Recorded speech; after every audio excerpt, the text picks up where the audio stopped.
it's the end of September, and I'm like, Westbrook is not on the team yet, so I'm kind of getting nervous. Media day's over, and I just checked. Westbrook is still not on the team. I won't lose hope. Al Horford just signed with the Warriors yesterday, bro. How come Russell Westbrook is not on the team yet when he played way better in this previous season than he did, I feel like, the last one? Please, bro. How the fuck did we get here? I'm not losing hope, okay? I'm telling you that right now, because there's one slight possibility we could see something special. That's all I'm saying. I'm not even saying nothing, but that's all I'm saying to you. Bro, what happened to the Kings, bro? You know what? OKC, somebody pick this man up. There's no way. I'm not going to be replaying his highlights because we already know. And you can watch him on your own time because you can see how actually amazing he was this season. But for some reason, nobody wants to pick him up. To be honest, I've not really kept up with a lot of the NBA for the past couple of months. I like to go into next season with a kind of an open mindset. So we're going to check out every single signing that has happened throughout the last couple of months. So let's just see what I've missed. Some of the stuff I already know. Okay, Orlando Magic getting Desmond Bane for like a bajillion first-round picks. Kind of crazy, but I guess it makes sense. Is Drew Holiday stuck at the Blazers? Hold on, no way. He actually is. Oh my god. And he did the media day. Oh no.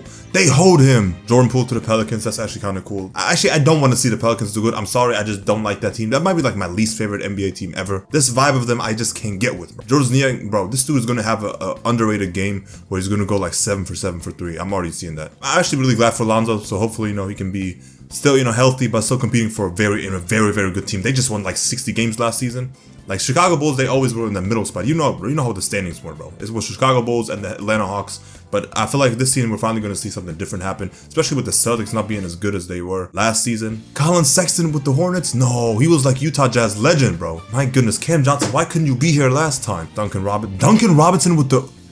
Oh wait, never mind. They just released Malik Beasley. I forgot about that whole situation. The Clippers traded Norman Powell. This is actually wild. He is about to be like a smooth 6th seed in the East. I'm looking at a couple of teams right now, and they look kind of promising, bro. The Grizzlies right now, they look kind of fun. Oh, how could I forget the GOAT? They signed Thanasis. Yeah, never mind. They're winning the chip.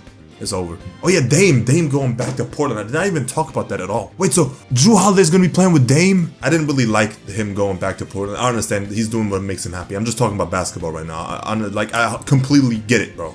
He went to Milwaukee, was not happy right there, had to be separated from his family. I get it. But it's like, bro, you went to Milwaukee to win. That's what I felt like. And I felt like giving it 2 years and then just dipping like that, it's a shame, It's kind of a shame because, like, bro, both of y'all are amazing players, Dame and Giannis. I feel like it could work. Again, when somebody's not happy in a situation, yes, get out of there 100%. This man is not ring chasing. I guess I respect it. I mean, I'm pretty sure it's more than just the rings. It's way more like personal life, bro. I can see my family down the road. They can come to games again. They don't got to go to flights and shit like that. And it's just way easier to navigate through life. I get it. We have never seen Dame and Giannis in a playoff game, bro.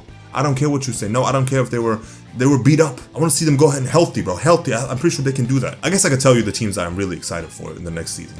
Since my favorite player doesn't have one right now, I'm still thinking, Houston Rockets, #1 for sure right now. They are really the most exciting team for me because, first of all, Amen Thompson is going to be jumping out crazy.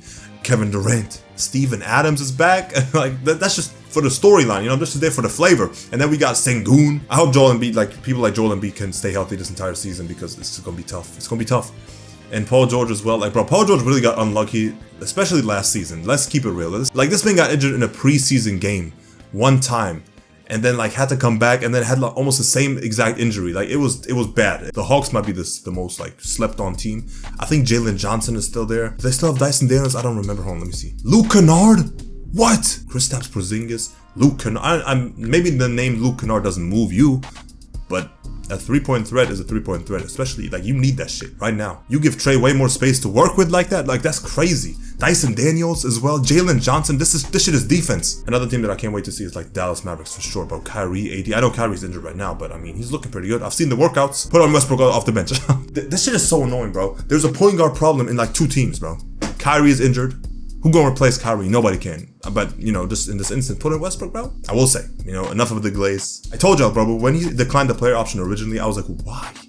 Why? This is such a good team. This is such a good spot to be in. Or maybe there was some, drama behind the scenes, which I don't care about. I was trying to talk about the Patrick Beverley stuff with Trae Young, but nobody cares, bro. That's how deep in the offseason we got. We had to Patrick Beverley and Trae Young. It's not even an entertainable debate to me. If they would have both sat down and were analyzing film, let's say Patrick Beverley is teaching Trae on how to do this. Oh, that's how I'm thinking. Like, that's what I'm thinking when I'm, trying to guard somebody. And then he's telling Trae Young to do that. And then Trae Young's telling me, oh, look, this is what I did on offense and shit like that. That would be fire. Instead, we have some random ass beef. We're really here, like, scratching my neck. Like, I'm low-key getting nervous. Like I told you before. Like, I'm actually like, what is going on? Russell Westbrook not trying to find a team after playing so well. I do gotta say, it's very, like, unlucky circumstances right now. Like, it's not even that his play isn't needed. It's just the situations around him. Houston, call. We have a problem. Was that corny? I don't care. Bro, especially because the Nuggets look so good right now. Fucking bitch. This always happens, bro. Always, bro. You adding Cam Johnson, Jonas Valanciunas, Kessler Edwards. So yeah, what was I saying? Who knows? Maybe it's a good thing that my favorite player is not on any team right now. I just don't want him to retire like that. At least one more shot at a title. Like, one realistic shot at the championship, and then we're gonna be alright. And maybe, this might be a good thing that Westbrook is not on the team, because now I can watch it without having any, like, this might sound stupid, but, like, stress, trying to, like, really, like, focus on every single detail. Like, no, we gotta win this game or else it's over. I can low-key just sit back, enjoy basketball. Am I coping? I might be. Bro, I need him on a team. What am I talking about? But this is literally how I was watching basketball. When I felt like it was the most fun is when I supported multiple teams at once. Where, Westbrook was still my favorite player, but I wasn't really like, okay, now I need him to win the chip. Because I didn't really know his story like that. But now I need it. For the legacy, man. I basically told you all the teams I'm going to be watching. If we could do like the wheel thing that I tried to do last year, but in terms of the reaction stuff. But I guess we'll see what happens, because the wheel thing, I tried to implement that and realized, okay, this is way too many games to just keep up with so many teams. We could do it like every single week. Focus on 2 teams and shit like that. Watch their games and then, kind of cycle through the next couple of weeks. We'll see. You know what I usually say at the end? Clippers in 5. Oh no, well, got that out the fucking door. Well, Nuggets in 6. Died right there. Lost to OKC. Oh my god. The fact that we lost to the champions makes me so happy, but it's so bittersweet. Damn, bro. Westbrook was on this team right now, bro. Could you imagine? This team is way better than last year's, and we pushed OKC to... Anyway, every fucking team in 6. How about that?